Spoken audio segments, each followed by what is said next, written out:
একজন মুমূর্ষ রোগীকে বাঁচাতে রক্তের প্রয়োজন। রক্তের গ্রুপ এ পজিটিভ। যারা রক্ত দান করতে আগ্রহী তারা এই নাম্বারে যোগাযোগ করুন। ফেসবুকে মাঝে মাঝে এরকম নিউজ আসে না নাই?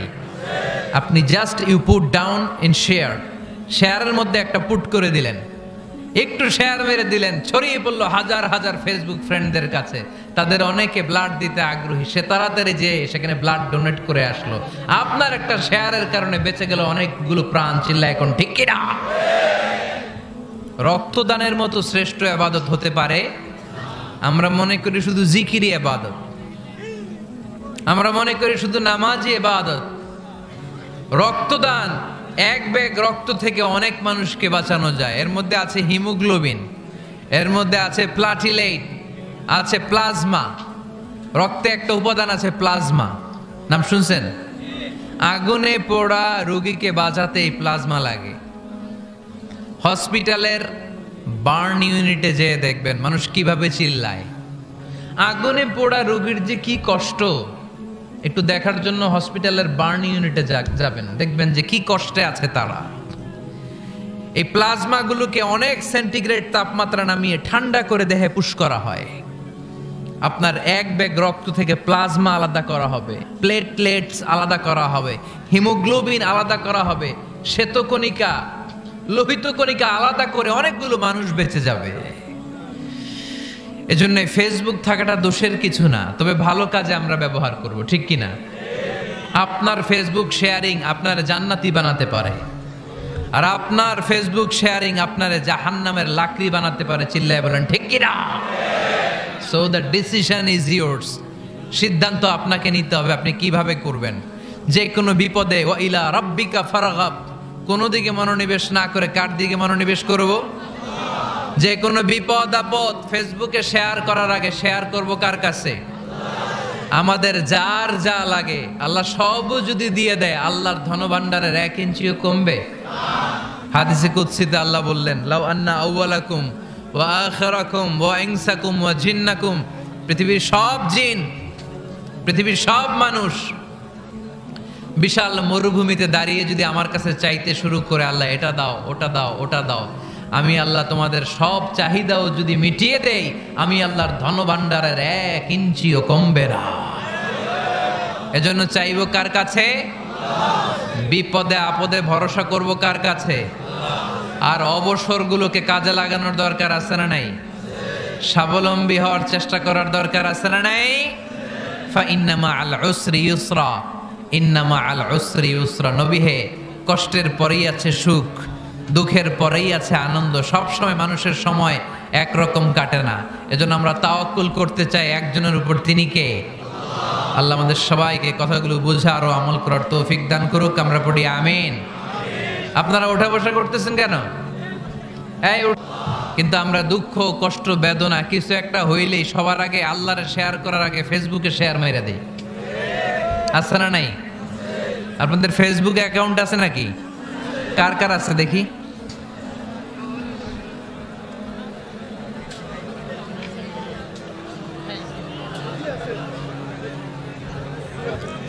আছে আছে। এটার জন্য আমরা ভালো কাজে লাগাই, ঠিক কিনা? আপনি চাইলেই এমন ভাবে ফেসবুক ফ্রেন্ড লিস্ট করতে পারেন যারা ভালো ভালো জিনিস শেয়ার করে, যারা মোটিভেশনাল জিনিস শেয়ার করে, ইসলামের পক্ষে কথা বলে। আপনার এক একটা শেয়ারে অনেকের জীবন বেঁচে যেতে পারে, ঠিক কিনা? বিপদে পড়লে ডাকবো কারে? আমাদের অসুস্থতাকে সুস্থতায় পরিণত করে দিতে পারে কে? চাকরির জন্য পাগল পারা, চাকরি নাই, চাকরির ব্যবস্থা করে দিতে পারে কে? বিদেশে যেতে মনে চায়, পাসপোর্ট দিয়ে রেখেছি, ভিসা নাই, ভিসা লাগাই দিতে পারে কে? The struggle isn't permanent in our life. দুঃখ কষ্ট এটা আমাদের জীবনে পার্মানেন্ট না, এটা সাময়িক। আচ্ছা, আওয়াজ করে উত্তর দেন তো, 1 বছরে কয়দিন? কয়দিন? 365 দিন। গত 365 দিনে না খেয়েছিলেন কয়দিন?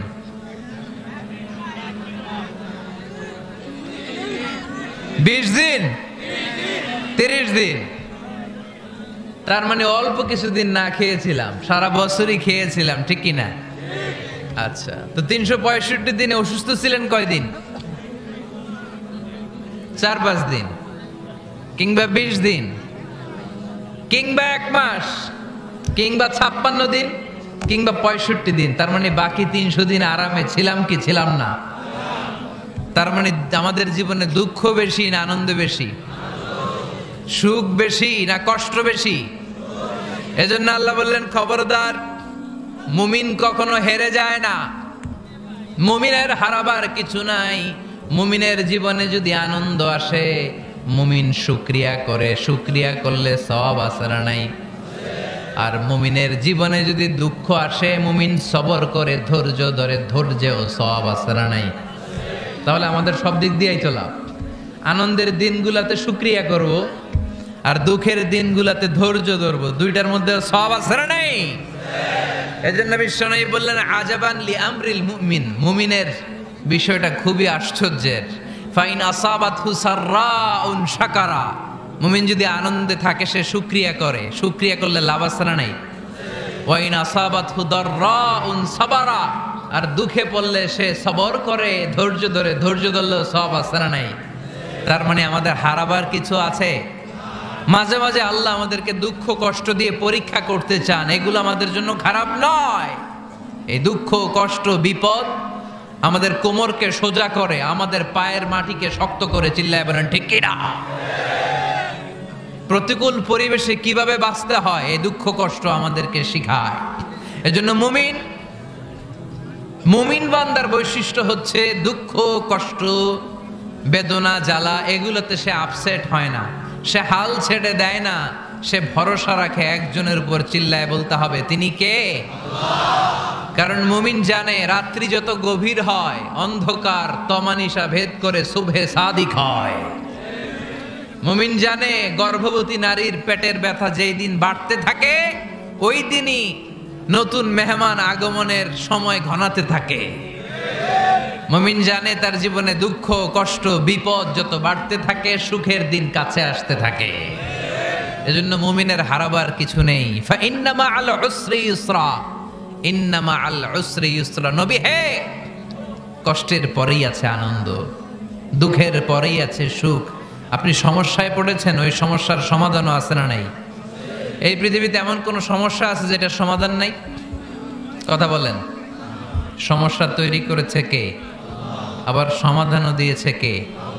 আল্লাহ doesn't create a lock without its key. Allah কখনো চাবি না বানাইয়া ওইটার তালা বানায় নাই। কথা কন। তালাও যেহেতু আছে, ওই তালার চাবিও বানিয়েছে কে? মা আনজালাল্লাহু দাআন ইল্লা আনজালাল্লাহু লাহু শিফা। আল্লাহ দুনিয়ায় এমন কোন রোগ পাঠায় নাই যেই রোগের ঔষধ বানায় নাই, এমন কোন রোগ নাজিল করে নাই যেই রোগের কোনো চিকিৎসা বানায় নাই, হয়তো সেটা আবিষ্কার হয় নাই। অনেকে ক্যান্সারের কথা বলতে পারেন যে হুজুর ক্যান্সার এমন রোগ, এই ক্যান্সার তার নাই কোনো অ্যান্সার, কিন্তু বিজ্ঞানীরা বলতেছে এটারও অ্যান্সার আবিষ্কৃত হচ্ছে। সুবহানাল্লাহ কইবেন না? কিছু কিছু ক্ষেত্রে হয়েও গিয়েছে। এজন্য দুঃখের পরেই আছে সুখ, কষ্টের পরেই আছে আনন্দ। এই দুনিয়াটাই এরকম, কষ্টের পরই আনন্দ। দেখবেন তারাবির নামাজ 20 রাকাত পড়তে কষ্ট লাগে না? কোমরে ব্যথা, হাঁটুতে ব্যথা, কিন্তু 20টা রাকাত যখন শেষ করে মসজিদ থেকে বের হই, একটা আনন্দ আছে না নাই? কষ্ট করে পরীক্ষার জন্য প্রিপারেশন নিলেন আপনি কয়েক মাস, কিন্তু ফলাফল যখন ভালো হয় তখন একটা আনন্দ আছে না নাই?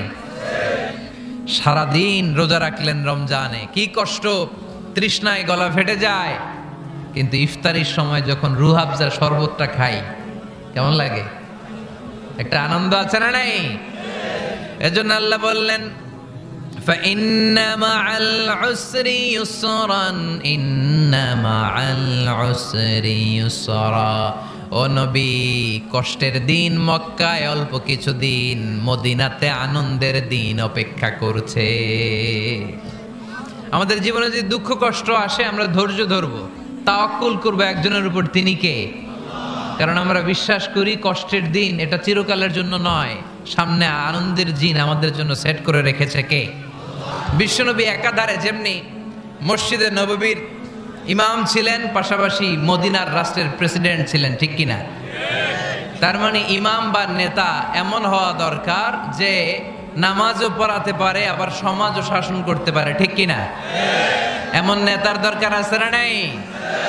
এজন্য বিশ্বনবী বললেন, রব্বি আদখিলনি মুদখালা সিদকিন ওয়া আখরিজনি মুখরাজা সিদকিন ওয়াজআলনি মিন লাদুনকা সুলতানান নাসীরা। ও আল্লাহ, আপনি আমারে সত্যতার সাথে মক্কায় রাখেন, বের করলেও সত্যতার সাথে বের করেন, আর আপনি আমাকে বিজয়ী শক্তি দান করেন। বিজয়ী শক্তি, রাজনৈতিক শক্তি বিশ্বনবী আল্লাহ তাআলার কাছ থেকে দোয়া করে চেয়ে নিয়েছেন। চিল্লায় বলেন ঠিক কি না? রাজনৈতিক শক্তির দরকার আছে না নাই? দরকার আছে? তা আস্তে করে বললেন কেন? রাজনৈতিক শক্তি থাকার দরকার আছে না নাই? দেখেন, বাংলাদেশ সৃষ্টি হয়েছে কত সালে বলেন? কত সাল? বাংলাদেশের বার্থডে কবে? 1971-এ। এই 71 সালের পর থেকে আমাদের বাংলাদেশে সুদ আছে না নাই? কিন্তু সুদের বিরুদ্ধে ওয়াজ আছে না নাই? আলেম ওলামারা আজীবন সুদের বিরুদ্ধে ওয়াজ করছে। আমরা ওয়াজ আগে করতাম, এখন করতেছি, সামনেও করব, মাগার সুদ মরবে না। এর কারণ যেটা আইন করে প্রণয়ন করা হয় ওইটা ওয়াজ করে মারা যায় না, ওইটারে আইন করে নষ্ট করতে হয়। চিল্লায় বলেন ঠিক কি না? আমি সারা জীবন সুদের বিরুদ্ধে ওয়াজ করলে সুদ যাবে না, কিন্তু দেশনেত্রী মাননীয় প্রধানমন্ত্রী যদি কালকে ঘোষণা দেয় বাংলাদেশের কোনো ব্যাংকে ব্যাংকিং ফিনান্সিয়াল ট্রানজাকশনে কোনো সুদ চলবে না, তার পরের দিন থেকে বাংলাদেশে কোনো সুদ থাকবে না। চিল্লায় বলেন ঠিক কি না? এজন্য সাইয়েদনা ওমর ফারুক বলতেন, ইন্নাল্লাহা লা ইয়াযাউ বিল কুরআন মা ইয়াযাউ বিস সুলতান। আল্লাহ মাঝে মাঝে ক্ষমতার মাধ্যমে এমন কিছু করে যেটা আল্লাহ কোরআনের মাধ্যমেও করে না। চিল্লায় বলেন ঠিক কি না?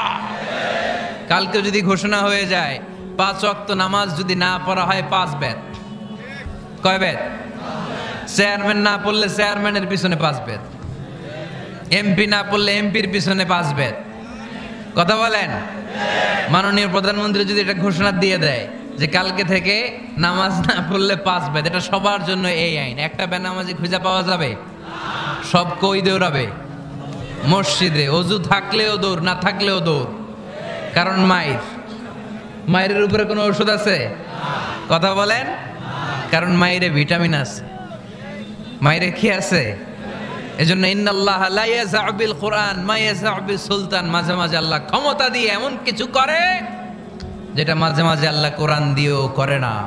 এজন্য অনেক নবীকে নৈতিক বিজয় দান করলো, বিশ্ব নবীকে শুধু নৈতিক বিজয় নয়, পাশাপাশি রাজনৈতিক বিজয়ও দান করেছে কে?